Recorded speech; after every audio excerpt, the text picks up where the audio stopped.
Strategic Discussions for Nebraska's 2017 publication is Big Data, Managing the Future's Agriculture and Natural Resource Systems. Big data is the incredible flow of information that surrounds each of us every day.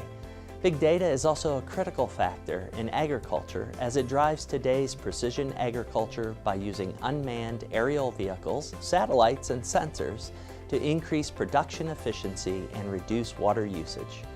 The University of Nebraska's science faculty rely on massive amounts of data generated by the latest technologies.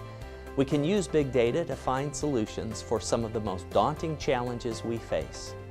The stories in this publication were written by students majoring in agricultural and environmental sciences communication.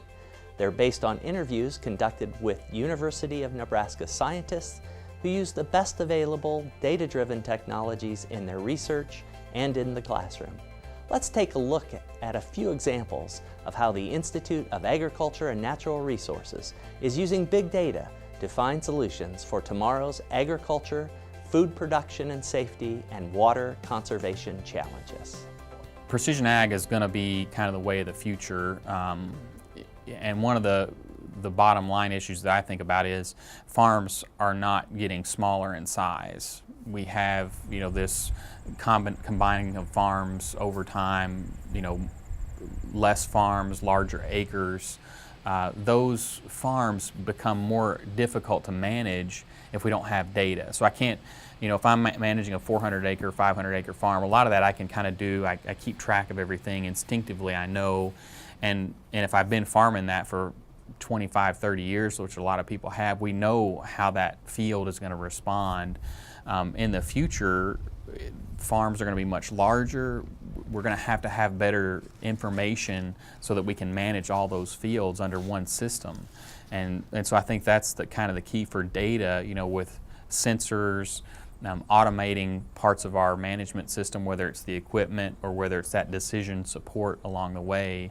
That's just going to have to be part of it, just because we don't have time to go out, walk every acre of every field. We're going to have to do that a lot more efficiently. And then of course there's the historical aspect of it.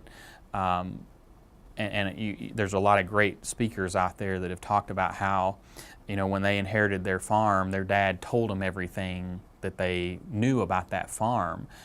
Today that's electronic records, and people are actually passing that previous, yield history, application history on to their kids that are taking over the farm, and that's just a great resource for people to have. So big data to me means observing the environment, the atmosphere, the landscape, the soils at a very fine spatial and temporal scale. And the closer you look, the more detail you can see and the better you can understand the environment. And some of the issues with that are taking that information and translating into worthwhile applications. The most exciting part of my work is thinking about how to grow the Nebraska Mesonet, which is the statewide weather monitoring program operated out of the university. And we take automated weather observations all across the state. We almost have one in every county. And thinking about how best to observe Nebraska's highly variable weather and climate, and also engaging with end users of that information and understanding what they need and then delivering that information to them. And traditionally, we haven't trained people in the life sciences to deal with data.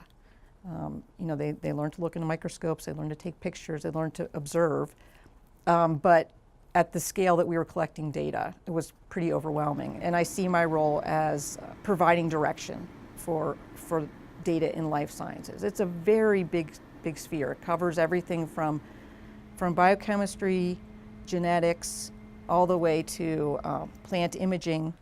So it's a very broad area. And so my role is to choose those areas in that spectrum where I think the university can have a big impact. The definition of big data obviously depends on the discipline that you represent. For those of us in genetics, big data is taking hundreds of thousands of animals that each are measured with hundreds of thousands, if not millions, of DNA variants, and also measured for upwards of 20 different phenotypes.